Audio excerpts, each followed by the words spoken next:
ಇಂದಿನ ವಿಡಿಯೋದಲ್ಲಿ ಗುರು ಶ್ರೀ ರಾಘವೇಂದ್ರ ಸ್ವಾಮಿಗಳ ಮಠಗಳಲ್ಲಿ ನೀಡುವ ಮಂತ್ರಾಕ್ಷತೆಯ ಮಹಿಮೆ ಏನು, ಈ ಮಂತ್ರಾಕ್ಷತೆಯನ್ನು ಭಕ್ತಿಯಿಂದ ತಲೆಯ ಮೇಲೆ ಹಾಕಿಕೊಳ್ಳುವುದರಿಂದ ಸಿಗುವ ಶುಭ ಫಲಗಳೇನು ಎಂಬ ಇತ್ಯಾದಿ ಮಂತ್ರಾಲಯದಲ್ಲಿ ಮತ್ತು ರಾಯರ ಎಲ್ಲ ಮಠಗಳಲ್ಲಿ ಕೊಡುವ ಮಂತ್ರಾಕ್ಷತೆಯ ಬಗೆಗಿನ ಹೆಚ್ಚಿನ ಮಾಹಿತಿಯನ್ನು ತಿಳಿಯೋಣ.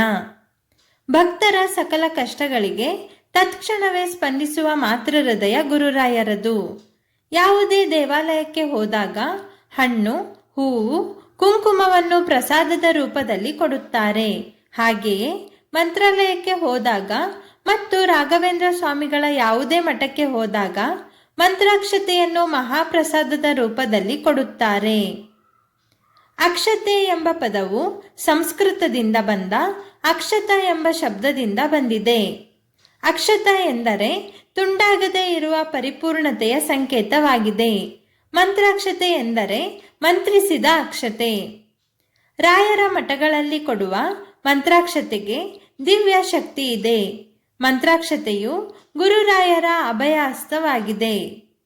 ಮಂತ್ರಾಕ್ಷತೆಯು ರಾಯರ ಮತ್ತು ಭಕ್ತರ ನಡುವಿನ ಭಾವನಾತ್ಮಕ ಸಂಬಂಧವನ್ನು ಬೆಸೆಯುತ್ತದೆ.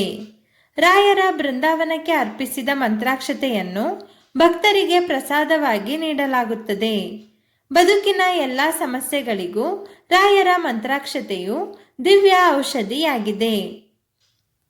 ರಾಯರ ಮಂತ್ರಾಕ್ಷತೆಯನ್ನು ಭಕ್ತಿಯಿಂದ ತಲೆಯ ಮೇಲೆ ಹಾಕಿಕೊಂಡರೆ ಸಕಲ ಕಷ್ಟಗಳು, ಭಯ, ಆತಂಕಗಳು ದೂರವಾಗುತ್ತವೆ.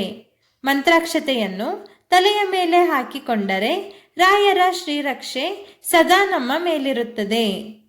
ಪ್ರಯಾಣಕ್ಕೆ ತೆರಳುವಾಗ ಭಕ್ತಿಯಿಂದ ರಾಯರ ಮಂತ್ರಾಕ್ಷತೆಯನ್ನು ತಲೆಯ ಮೇಲೆ ಹಾಕಿಕೊಂಡು ಹೋದರೆ ಪ್ರಯಾಣವು ಯಾವುದೇ ಅಡೆತಡೆ ಇಲ್ಲದೆ ಯಶಸ್ವಿಯಾಗುತ್ತದೆ.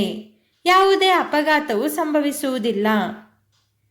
ವಿದ್ಯಾರ್ಥಿಗಳು ಪರೀಕ್ಷೆಗೆ ತೆರಳುವಾಗ ಭಕ್ತಿಯಿಂದ ತಲೆಯ ಮೇಲೆ ರಾಯರ ಮಂತ್ರಾಕ್ಷತೆಯನ್ನು ಹಾಕಿಕೊಂಡು ಹೋದರೆ ಪರೀಕ್ಷೆಯು ಯಶಸ್ವಿಯಾಗಿ ಉತ್ತಮ ಫಲಿತಾಂಶವನ್ನು ಪಡೆಯುತ್ತಾರೆ.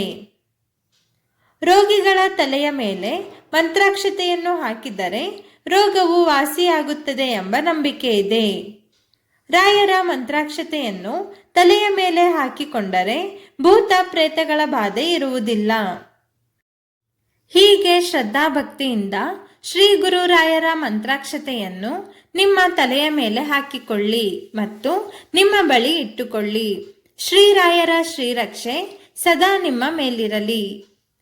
ಈ ಮಾಹಿತಿ ನಿಮಗೆ ಇಷ್ಟವಾಗಿದ್ದರೆ ಲೈಕ್ ಮಾಡಿ, ಶೇರ್ ಮಾಡಿ, ಸಬ್ಸ್ಕ್ರೈಬ್ ಮಾಡಿ ಮತ್ತು ನೀವು ಗುರುರಾಯರ ಭಕ್ತರಾಗಿದ್ದರೆ ರಾಯರಿದ್ದಾರೆ ಎಂದು ಕಮೆಂಟ್ ಮಾಡಲು ಮರೆಯದಿರಿ.